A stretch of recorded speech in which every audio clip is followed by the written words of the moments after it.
All crimes are commercial crimes. Well, that's just not true. I know it depends on how you define commercial, but legally, not true.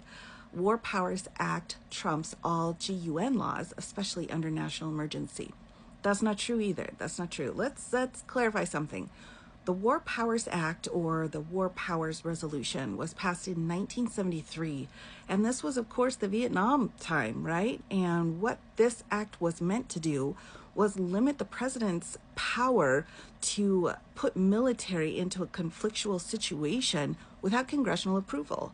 So the war powers are set out in the Constitution in Article 1 and in Article 2, and they're divided. There are not just war powers just because the president's the commander-in-chief or just because Congress can declare war.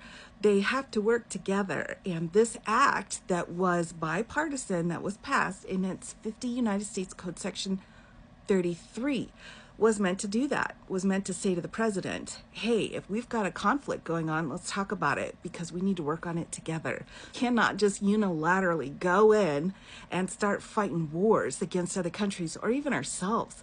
So if there is a national emergency, it could trigger the request for the War Powers Act to be used. But the president still has to, even in a national emergency type situation, go through Congress in order to use the powers that he has been given, because ultimately Congress is that check on the president.